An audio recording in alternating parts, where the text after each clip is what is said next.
రాజమండ్రిలో AP BJP అధ్యక్షురాలు పురంధేశ్వరి మాట్లాడుతున్నారు. లైవ్ లో చూద్దాం.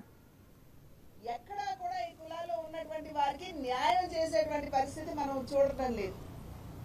ఇక్కడ ఉన్నటువంటి అనంతబాబు గారు మరి ఎస్సీ డ్రైవర్ ని హత్య చేసి డోర్ డెలివరీ చేస్తే అదే అనంతబాబుని వేదిక మీద పక్కన కూర్చోబెట్టుకుని ముఖ్యమంత్రి గారు ప్రసంగిస్తారు. కానీ వారి మీద మటుకు ఎటువంటి చర్యలు ఉండవు.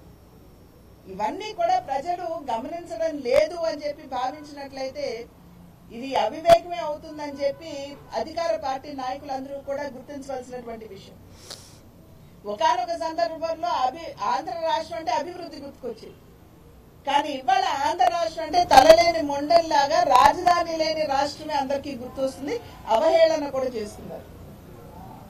అక్కడ ఒక అద్భుతమైనటువంటి రాజధాని వస్తుందని చెప్పి 35,000 ఎకరాలు ఇచ్చినటువంటి రైతులు ఇవాళ వారి జీవితాలు బజార్ను పడ్డాయి. ఇవాళ రాష్ట్రంలో ఉన్నటువంటి మాఫియా నేను కొత్తగా చెప్పనవసరం లేదు.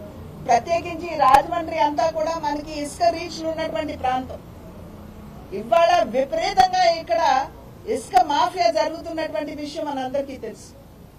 అదేవిధంగా మద్యం, నాణ్యత లేనటువంటి మద్యాన్ని ఇవాళ ప్రజల చేత తాగించి వారి ప్రాణాలతో చెలగాడు మారేటువంటి ప్రభుత్వాన్ని మనం చూస్తాం. సాధారణంగా ప్రభుత్వం అంటే వెల్ఫేర్ అని అనుకుంటాం, అంటే ప్రజలకి అండదండగా నిలబడతారు అని చెప్పి మనం విశ్వసిస్తాం. కానీ ఇక్కడ ప్రజల జీవితాలతో ఆడుకునేటువంటి ప్రభుత్వాన్ని మనం ఇక్కడ చూస్తున్నాం. ఇసుక అంటే కేవలం ఏదో కొద్ది మందికి పరిమితం అయ్యేటువంటి అంశం కాదు. 35 లక్షల మంది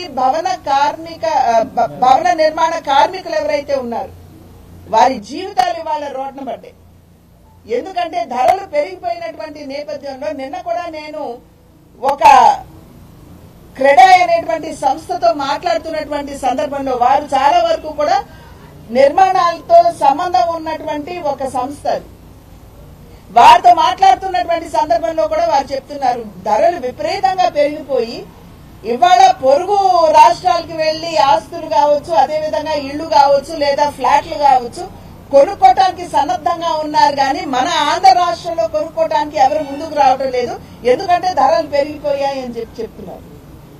కనుక నిర్మాణ రంగం కూడా ఇవాళ ఇసుక మాఫియా వల్ల కుదేలైనటువంటి విషయం మనం ఇక్కడ గమనించాలి. కనుకనే డబుల్ ఇంజిన్ సర్కార్ అంటున్నాం.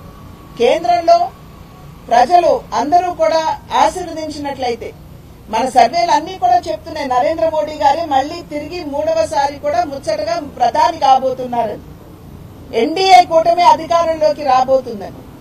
కనుక డబుల్ ఇంజిన్ సర్కార్ అంటే కేంద్రంలో భారతీయ జనతా పార్టీ నాయకత్వంలో నరేంద్ర మోడీ గారు ప్రధానిగా, అక్కడ ఎన్డీఏ కూటమి అధికారంలోకి వస్తుంది.